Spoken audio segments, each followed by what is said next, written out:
ಯಾವುದೇ hair colour ಬೇಡ, hair dye ಬೇಡ, ನ್ಯಾಚುರಲ್ ಆಗಿ ಹೇರ್ ಕಲರ್ ಯಾವ ಥರ ರೆಡಿ ಮಾಡೋದು ಅಂತ ನೋಡೋಣ. ತುಂಬ ಚೆನ್ನಾಗಿ ಕಲರ್ ಆಗುತ್ತೆ. ಯಾವುದೇ ಸೈಡ್ ಎಫೆಕ್ಟು ಕೂಡ ಆಗೋದಿಲ್ಲ. ಈ ಥರ ಮಾಡಿ ಹಾಕೊಳ್ಳೋದ್ರಿಂದ ಎಲ್ಲ ನ್ಯಾಚುರಲ್ ಆಗಿರುವ ಐಟಮ್‌ನ ಬಳಸಿ ಈ ಥರ ಒಂದ್ಸರಿ ಕಲರ್ ರೆಡಿ ಮಾಡಿ ನೋಡಿ. Welcome back to my channel. ಈಗ ಯಾವ ಥರ ರೆಡಿ ಮಾಡೋದು ಅಂತ ನೋಡೋಣ. ನಾನು ಫಸ್ಟಿಗೆ ದಾಸವಾಳದ ಎಲೆ ತಗೊಂಡಿದ್ದೀನಿ. ದಾಸವಾಳ ಎಲೆ ಕೂಡ ಕೂದಲು ಸಾಫ್ಟ್ ಆಗುತ್ತೆ. ಎಲೆ ಮತ್ತು ಹೂ ಬಳಸೋದ್ರಿಂದ. ಇದು ದಾಳಿಂಬೆ ಸಿಪ್ಪೆ ನಾವು ಬಿಡಿಸಿ ಬಿಸಾಕ್ತೀವಲ್ಲ, ಆ ಸಿಪ್ಪೆನ ಕೂಡ ನಾನು ತೆಗೆದಿಟ್ಕೊಂಡಿದ್ದೀನಿ. ಆ ಸಿಪ್ಪೆ ಹಾಕೊಳ್ಳೋದ್ರಿಂದನೂ ಕೂಡ ಅಷ್ಟೇ ಕೂದಲು ಚೆನ್ನಾಗಿ ಬೆಳೆಯುತ್ತೆ. ಕೂದಲು ಕೂಡ ಕಪ್ಪಾಗುತ್ತೆ ದಾಳಿಂಬೆ ಸಿಪ್ಪೆನ ಬಳಸೋದ್ರಿಂದ. ಮೆಂತ್ಯ ಕಾಳು ಮತ್ತು ಕಲಂಜಿ ಸೀಡು ಕೂಡ ಅಷ್ಟೇ ಕೂದಲು ನ್ಯಾಚುರಲ್ ಆಗಿ ಕಪ್ಪಾಗುತ್ತೆ ಮತ್ತು ಚೆನ್ನಾಗಿ ಬೆಳೆಯುತ್ತೆ. ನಿಮಗೆ ಮೆಂತ್ಯ ಮತ್ತು ಕಲಂಜಿ ಸೀಡು ಹಾಕೊಳ್ಳೋದ್ರಿಂದ ಸ್ವಲ್ಪ ದಾಳಿಂಬೆ ಹಣ್ಣನ್ನು ಕೂಡ ಸೇರಿಸ್ಕೊಳ್ತಾ ಇದ್ದೀನಿ. ಅದು ಕೂಡ ಒಳ್ಳೆ ಒಂದು ಕಲರ್ ಬರುತ್ತೆ. ಮತ್ತು ಕರ್ಬೇವಿನ ಸೊಪ್ಪು ಹಾಕೊಳ್ಳೋದ್ರಿಂದ ಕೂದಲು ಉದುರ್ತಾ ಇದ್ರೂ ಕೂಡ ಕಡಿಮೆ ಆಗುತ್ತೆ. ಕೂದಲು ಬೆಳೆಯುತ್ತೆ, ಕಪ್ಪಾಗಿ ಉದ್ದವಾಗಿ ಬೆಳೆಯುತ್ತೆ ಕರ್ಬೇವಿನ ಸೊಪ್ಪನ್ನ ಯೂಸ್ ಮಾಡೋದ್ರಿಂದ. ಇವಾಗ ಸ್ಟವ್ ಮೇಲೆ ಒಂದು ಬಾಣಲಿ ಇಟ್ಕೊಂಡಿದ್ದೀನಿ. ಆದಷ್ಟು ಕಬ್ಬಿಣದ ಬಾಣಲಿ ಇದ್ದರೆ ಯೂಸ್ ಮಾಡಿ, ಚೆನ್ನಾಗಿರುತ್ತೆ ಕಲರ್. ಅವಾಗ ತಲೆ ಕೂದಲು ಕೂಡ ತುಂಬ ಒಳ್ಳೆಯದು ಕಬ್ಬಿಣದ ಬಾಣಲಿಯಲ್ಲಿ ಯೂಸ್ ಮಾಡಿ ಹಾಕೊಳ್ಳೋದ್ರಿಂದ. ನಾನು 2 ಗ್ಲಾಸಷ್ಟು ನೀರು ಹಾಕ್ಕೊಂಡಿದ್ದೀನಿ. ನಿಮಗೆ ಎಷ್ಟು ಬೇಕೋ ಅಷ್ಟು ನೀರು ಹಾಕೋಬೋದು. ಅದಕ್ಕೆ ನಾನು ದಾಸವಾಳ ಎಲೆ ಮತ್ತು ಹೂವನ್ನ ಹಾಕ್ಕೊಳ್ತಾ ಇದ್ದೀನಿ. ಕೆಂಪು ದಾಸವಾಳದ ಎಲೆ ಮತ್ತು ಹೂವನ್ನ ತಗೋಬೇಕು. ಆವಾಗಲೇ ನಿಮಗೆ ಚೆನ್ನಾಗಾಗೋದು. ಇದನ್ನು ಬಳಸೋದ್ರಿಂದ ಕೂದಲು ಒಳ್ಳೆ ಒಂದು ಸಿಲ್ಕಿ ಹೇರ್ ಥರ ಆಗುತ್ತೆ. ದಾಸವಾಳ ಎಲೆ ಮತ್ತು ಹೂವು ಬಳಸೋದ್ರಿಂದ ಆದಷ್ಟು ಜಾಸ್ತಿಯಾಗಿ ನೀವು ದಾಸವಾಳ ಮತ್ತು ಹೂವನ್ನ ತಲೆಗೆ ಅಪ್ಲೈ ಮಾಡೋದ್ರಿಂದ ಕೂದಲು ತುಂಬ ಚೆನ್ನಾಗಿ ಬೆಳೆಯುತ್ತೆ. ಇದಕ್ಕೆ ನಾನು ದಾಳಿಂಬೆ ಸಿಪ್ಪೆ ಕೂಡ ಹಾಕ್ಕೊಳ್ತಾ ಇದ್ದೀನಿ. ಇವಾಗ ಎಲ್ಲ ಬಿಡಿಸಿ ನಾವು ಬಿಸಾಕ್ತೀವಲ್ಲ, ಆ ಸಿಪ್ಪೆ ಕೂಡ ಈ ಥರ ಒಂದ್ಸರಿ ಟ್ರೈ ಮಾಡಿ ನೋಡಿ. ನಿಮಗೆ ನ್ಯಾಚುರಲ್ ಆಗಿ ಕೂದಲು ಕಪ್ಪಾಗುತ್ತೆ. ಕರಿಬೇವಿನ ಸೊಪ್ಪು ಹಾಕ್ಕೊಂಡಿದ್ದೀನಿ ಮತ್ತು ದಾಳಿಂಬೆ ಹಣ್ಣು ಕೂಡ ಹಾಕ್ಕೊಂಡಿದ್ದೀನಿ. ಸ್ವಲ್ಪ ಮೆಂತ್ಯ ಕಾಳು 2 ಟೀ ಸ್ಪೂನ್ ಮೆಂತ್ಯ, 2 ಟೀ ಸ್ಪೂನ್ ಕಲಂಜಿ ಸೀಡನ್ನು ಕೂಡ ಆ್ಯಡ್ ಮಾಡ್ಕೊಂಡಿದ್ದೀನಿ. ಒಂದು 3/4 ಟೇಬಲ್ ಸ್ಪೂನಷ್ಟು ನೆಲ್ಲಿಕಾಯಿ ಪುಡಿ ಇಲ್ಲ ಅಂದರೆ ನಿಮಗೆ ಹಸಿ ನೆಲ್ಲಿಕಾಯಿ ಇದ್ದರೂ ಕೂಡ ಆ ನೆಲ್ಲಿಕಾಯಿನೂ ಕೂಡ ಹಾಕೋಬೋದು. ಇಲ್ಲ ಡ್ರೈ ಆಮ್ಲ ಅಂತ ಏನು ಹೇಳ್ತೀವಿ, ಒಣಗಿರೋ ನೆಲ್ಲಿಕಾಯಿ ಎಲ್ಲ ಇರುತ್ತಲ್ಲ, ಅದನ್ನು ಕೂಡ ಕುಟ್ಬಿಟ್ಟು ಹಾಕೋಬೋದು ಇದಕ್ಕೆ ಹಾಕ್ಕೊಂಡು ಚೆನ್ನಾಗಿ ಕುದಿಸ್ಕೋಬೇಕು. ಒಂದು 10 ನಿಮಿಷ ಆದ್ರೂ ಚೆನ್ನಾಗಿ ಕುದಿಸ್ಕೊಳ್ಳಿ. ಅದ್ರ ರಸ ಎಲ್ಲ ಚೆನ್ನಾಗಿ ಬಿಡಬೇಕು.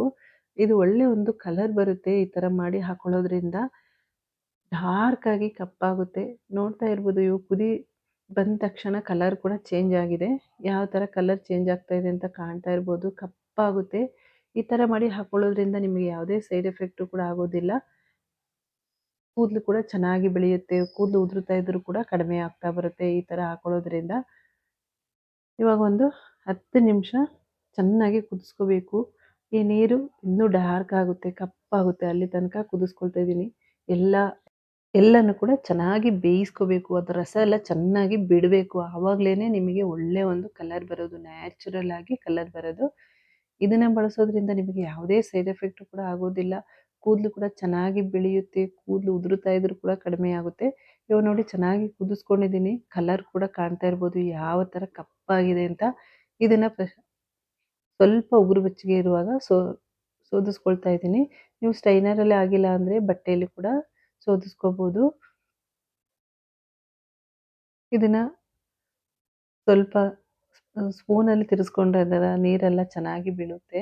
ತಿಕ್ಕಾಗಿರೋದ್ರಿಂದ ಬೀಳೋದಿಲ್ಲ. ಆದ್ದರಿಂದ ಬಟ್ಟೆಯಲ್ಲಿ ಸೋದಿಸ್ಕೊಳ್ಳಿ. ಆವಾಗ ಬೇಗ ಫಿಲ್ಟರ್ ಮಾಡ್ಕೋಬೋದು. ನೋಡಿ, ಇವಾಗ ಎಲ್ಲನೂ ಕೂಡ ಇದೇ ಥರನೇ ಫಿಲ್ಟರ್ ಮಾಡಿ ಇಟ್ಕೊಂಡಿದ್ದೀನಿ. ಇದನ್ನು ರೆಡಿ ಮಾಡಿಕೊಂಡು ನೀವು ಫ್ರಿಜ್ಜಲ್ಲಿ ಸ್ಟೋರ್ ಮಾಡಿ ಇಟ್ಕೋಬೋದು. ನಿಮಗೆ ಯಾವಾಗ ಬೇಕು ಆವಾಗ ಯೂಸ್ ಮಾಡ್ಕೋಬೋದು. ಈ ಲಿಕ್ವಿಡನ್ನ ನೋಡ್ತಾ ಇರ್ಬೋದು ಯಾವ ಥರ ಕಲರ್ ಬಂದಿದೆ ಅಂತ. ತುಂಬ ಚೆನ್ನಾಗಿ ಕಪ್ಪಾಗುತ್ತೆ ನಿಮಗೆ ಕೂದಲು. ಇವಾಗ ಅದೇ ಬಾಣಲಿಗೆ ನಾನು ಈ ನೀರನ್ನ ಆ್ಯಡ್ ಮಾಡ್ಕೊಳ್ತಾ ಇದ್ದೀನಿ. ಈ ನೀರನ್ನ ಹಾಕ್ಕೊಂಡು ಅದಕ್ಕೆ ಮೆಹಂದಿ ಪುಡಿನ ಹಾಕಿ ಮಿಕ್ಸ್ ಮಾಡ್ಕೊಳ್ತಾ ಇದ್ದೀನಿ. ನಿಮಗೆ ಎಷ್ಟು ಬೇಕೋ ಅಷ್ಟು ಮೆಹಂದಿ ಪುಡಿನ ಯೂಸ್ ಮಾಡಿ. ನಾನು ದೊಡ್ಡ ಸ್ಪೂನಲ್ಲಿ 2 ಸ್ಪೂನು ಮೆಹಂದಿ ಪುಡಿನ ಹಾಕ್ಕೊಂಡಿದ್ದೀನಿ. ಕೂದಲು ಹೆಚ್ಚು ಕಡಿಮೆ ಇರುವವರು ನೋಡಿ ಹಾಕ್ಕೊಳ್ಳಿ. ಜಾಸ್ತಿ ಬೇಕು ಅಂದರೆ ಜಾಸ್ತಿ ಹಾಕ್ಕೊಳ್ಳಿ, ಕಡಿಮೆ ಬೇಕು ಅನ್ನೋರು ಕಡಿಮೆ ಹಾಕ್ಕೊಳ್ಳಿ. ಮೆಹಂದಿ ಯಾವುದಾದ್ರೂ ಪರವಾಗಿಲ್ಲ, ನೀವು ಯಾವ್ದು ಯೂಸ್ ಮಾಡ್ತೀರೋ ಅದೇ ಮೆಹಂದಿನ ಹಾಕ್ಕೊಳ್ಳಿ. ಆದಷ್ಟು ನ್ಯಾಚುರಲ್ ಆಗಿರುವಂತಹ ಮೆಹಂದಿ ಪುಡಿನ ಬಳಸಿ. ಆವಾಗ ಹೇರ್ ಫಾಲ್ ಎಲ್ಲ ಆಗೋಲ್ಲ. ಇವಾಗ ಚೆನ್ನಾಗಿ ಮಿಕ್ಸ್ ಮಾಡ್ಕೊಂಡಿದ್ದೀನಿ. ಸ್ವಲ್ಪ ಗಟ್ಟಿ ಅನಿಸಿದ್ರೆ ಮತ್ತೆ ಸ್ವಲ್ಪ ಲಿಕ್ವಿಡ್ ಹಾಕಿ ಚೆನ್ನಾಗಿ ಮಿಕ್ಸ್ ಮಾಡ್ಕೊಳ್ಳಿ. ಚೆನ್ನಾಗಿ ಮಿಕ್ಸ್ ಮಾಡ್ಕೋಬೇಕು. 1 ಗಂಟೆ ಇರಬಾರ್ದು.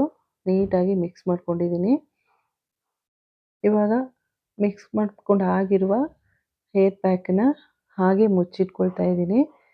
ಒಂದು 4 ಗಂಟೆ ಆದ್ರೂ ಬಿಡಬೇಕು. ಇಲ್ಲಾಂದರೆ ಒಂದು ನೈಟು ಹಾಗೆ ಮುಚ್ಚಿಟ್ಕೊಂಡು ನೆಕ್ಸ್ಟ್ ಡೇ ನೀವು ತಲೆಗೆ ಅಪ್ಲೈ ಮಾಡ್ಕೊಳ್ಳೋದ್ರಿಂದ ಒಳ್ಳೆ ಒಂದು ಕಲರ್ ಬರುತ್ತೆ ನ್ಯಾಚುರಲ್ ಆಗಿ. ನೋಡಿ ನಾನು ನೆಕ್ಸ್ಟ್ ಡೇ ತೋರಿಸ್ತಾ ಇದ್ದೀನಿ ಯಾವ ಥರ ಕಲರ್ ಬಂದಿದೆ ಅಂತ. ತುಂಬ ಚೆನ್ನಾಗಿ ಕಪ್ಪಾಗುತ್ತೆ ಕೂದಲು ಕೂಡ. ಯಾವುದೇ ನಿಮಗೆ ಸೈಡ್ ಎಫೆಕ್ಟ್ ಆಗೋದಿಲ್ಲ. ಕೂದಲು ಉದುರುತ್ತಾ ಇದ್ರೂ ಕೂಡ ಕಡಿಮೆ ಆಗುತ್ತೆ. ಈ ಥರ ಒಂದ್ಸರಿ ಟ್ರೈ ಮಾಡಿ ನೋಡಿ. ನೋಡ್ತಾ ಇರ್ಬೋದು ಕಲರ್ ಕೂಡ ಎಷ್ಟು ಡಾರ್ಕ್ ಆಗಿ ಕಾಣ್ತಾ ಇದೆ ಅಂತ. ಇದನ್ನು ಚೆನ್ನಾಗಿ ಮಿಕ್ಸ್ ಮಾಡಿಕೊಂಡು ಕೂದಲಿಗೆ ಅಪ್ಲೈ ಮಾಡಿ ತೋರಿಸ್ತೀನಿ. ನನಗೆ ಜಾಸ್ತಿಯಾಗಿ ಬಿಳಿ ಕೂದಲು ಇಲ್ಲ, ಸ್ವಲ್ಪ ಸ್ವಲ್ಪ ಫ್ರಂಟಲ್ಲಿ ಮಾತ್ರ ಇದೆ. ನೀವು ಫುಲ್ ಕೂದಲಿಗೆ ಅಪ್ಲೈ ಮಾಡ್ಬೋದು, ಏನು ತೊಂದರೆ ಇಲ್ಲ. ಬಿಳಿ ಕೂದಲು ಎಲ್ಲಿರುತ್ತೋ ಅಲ್ಲೇ ಅಪ್ಲೈ ಮಾಡಬೇಕು ಅಂತನಿಲ್ಲ.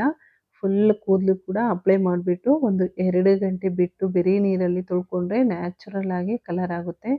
ಇದರಲ್ಲಿ ನಿಮಗೆ ಯಾವುದೇ ಸೈಡ್ ಎಫೆಕ್ಟು ಕೂಡ ಆಗೋದಿಲ್ಲ. ತುಂಬ ಚೆನ್ನಾಗಿ ಕಲರ್ ಆಗುತ್ತೆ. ನೋಡಿ ಇವಾಗ ಹಾಕ್ಕೊಳ್ತಾ ಇದ್ದೀನಿ. ಫುಲ್ ತಲೆಗೆ ಹಾಕ್ಕೊಳ್ತಾ ಇದ್ದೀನಿ. ಹಾಕಿಬಿಟ್ಟು 2 ಗಂಟೆ ಬಿಟ್ಟು ಬರೀ ನೀರಲ್ಲಿ ತೊಳ್ಕೊಳ್ಳಿ. ಈ ವಿಡಿಯೋ ಇಷ್ಟ ಆಗಿದ್ರೆ ಲೈಕ್, ಶೇರ್, ಸಬ್ಸ್ಕ್ರೈಬ್ ಮಾಡ್ಕೊಳ್ಳಿ. Thank you.